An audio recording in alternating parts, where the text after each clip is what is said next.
The Lord says it is done. The Lord says it is done. For I hear victory, victory, victory, victory in the corridors of heaven. In the corridors of heaven, victory, victory, victory, victory, victory, victory, victory. For angels are being released right now. Angels are being dispatched right now. Hamanda aka ata raka teda baka sanda ata ambo osa kata rite eke banda ata rike didi ashata. For angels have even been dispatched from Africa right now. Africa right now, Africa right now, from Africa right now. They're coming here. They're coming here. In the name of Jesus, from South America, they're coming here. They're coming here. They're coming here. They're coming here. From Africa, from South America, angelic forces, angelic reinforcement, angelic reinforcement, angelic reinforcement. For millions of Christians in America, this is what church has become: a show, a brand, an emotional event. The pastor is the celebrity, the band sets the tone, and the lights stir the feelings.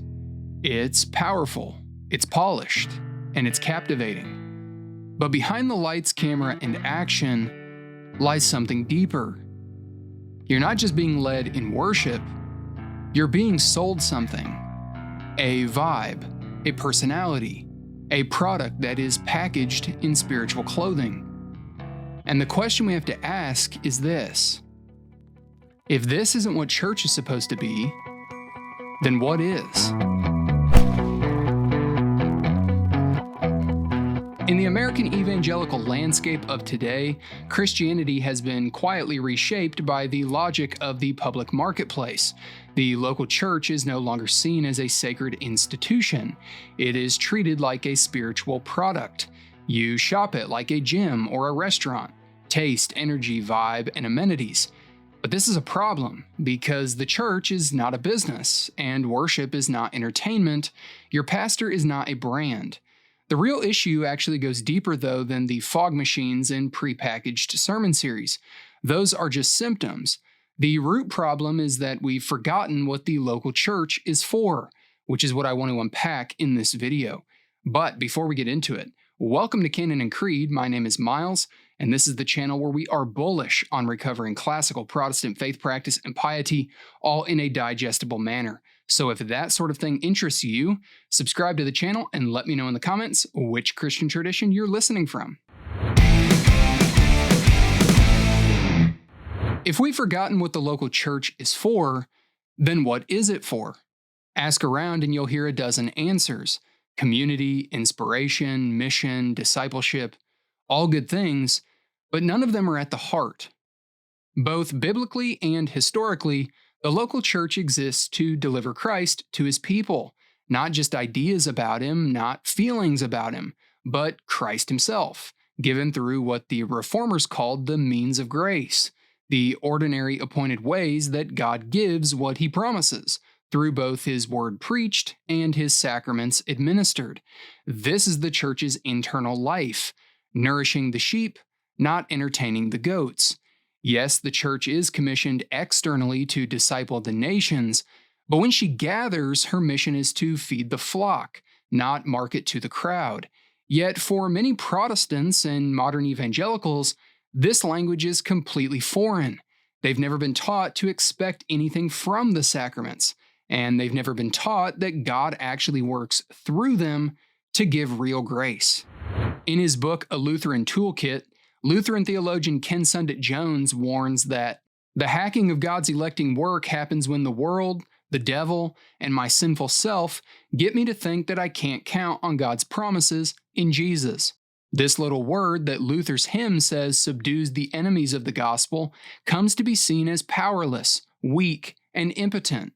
Jesus is not enough, and something needs to be added to the cross. The result is that you take your eyes off the ball to serve your own autonomy.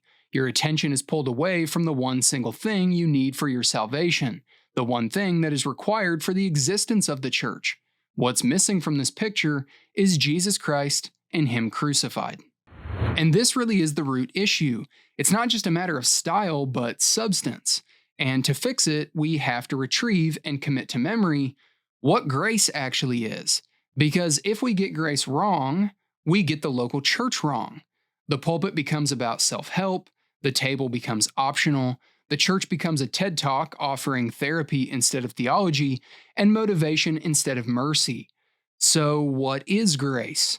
Again, ask around in modern American church culture and you'll get some vague answers like kindness, forgiveness, good vibes. But those things don't carry the weight that grace does in Scripture.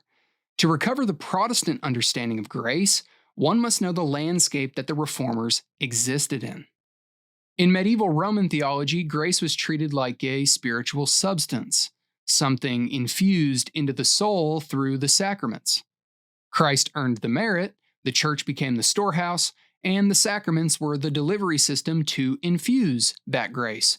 You'd receive a little in baptism, more through confession, and more still through penance and the Eucharist.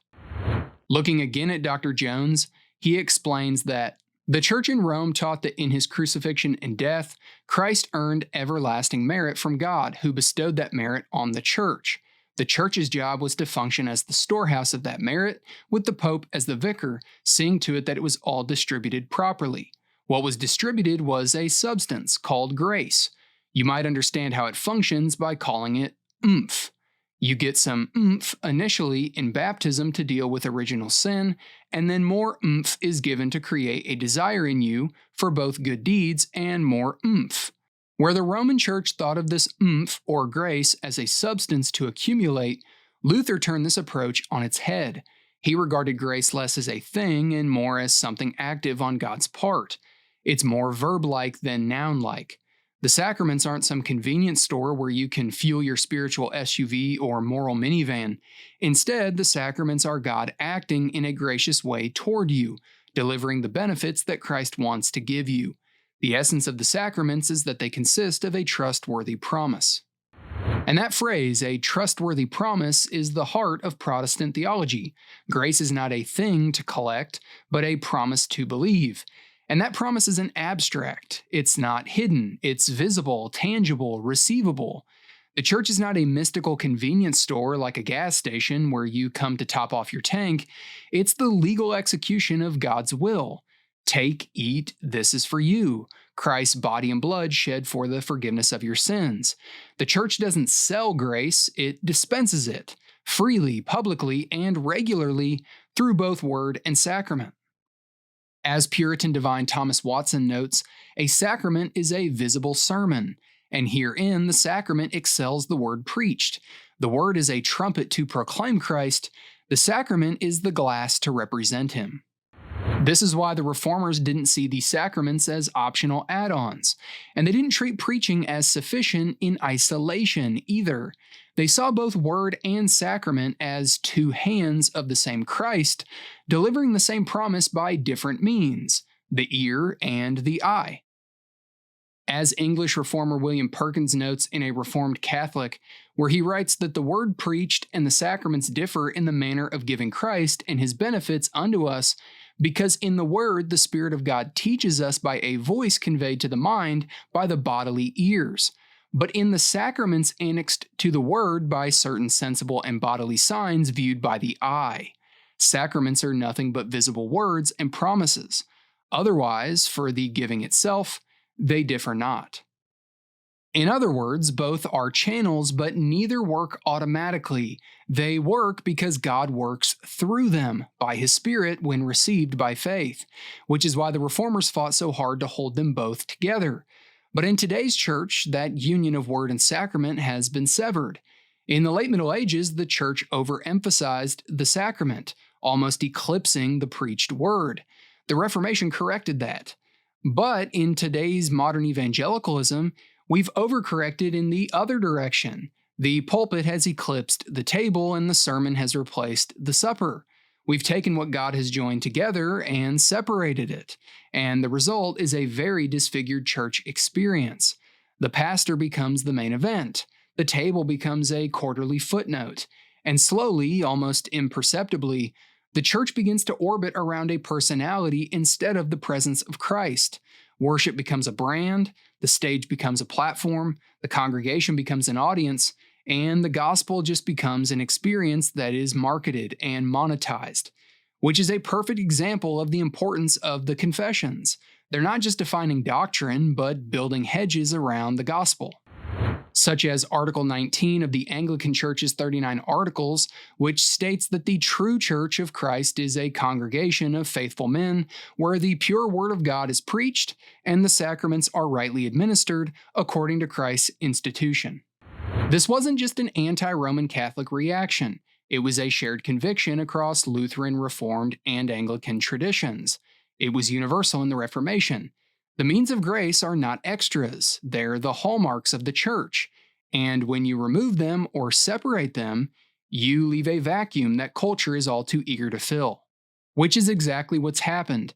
The big box department store model idea of the local church did not invent this crisis, but it did perfect it. The celebrity, the branding, the showmanship, and they all thrive for one reason. We stopped trusting in the simple means of grace. When churches no longer believe that God actually works through the preaching and sacraments to convert, nourish, and sustain His people, they'll turn to whatever works for growth. Pop psychology, self-help, marketing strategies, fog machines. Not always because they're malicious, though some undoubtedly are. Some are fleecing the flock and building platforms off the name of Christ, but often it's because they're desperate. Desperate to reach people, desperate to grow, desperate to prove that their ministry is working. But that desperation actually reveals something deeper.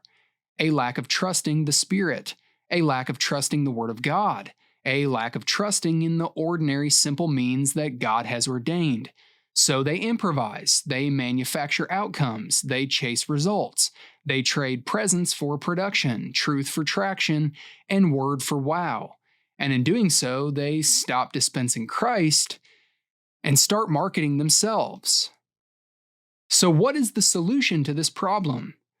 What we need today is not another rebrand, but a return, a reformation of the American church in our own day, a return to trusting the ordinary means of grace that God has appointed to nourish the soul with the gospel. The proclamation of Christ crucified, His broken body and shed blood for the forgiveness of sins, preached from the Word, empowered by the Spirit, freely offered by the Church. You don't bring people in through amenities and rock concert level production and more programs than anyone else has. You bring them in by treating the liturgy seriously, giving the impression that something divine, serious, and mysterious is taking place, because it is. And while it may not be flashy, and it may not be marketable, it's enough.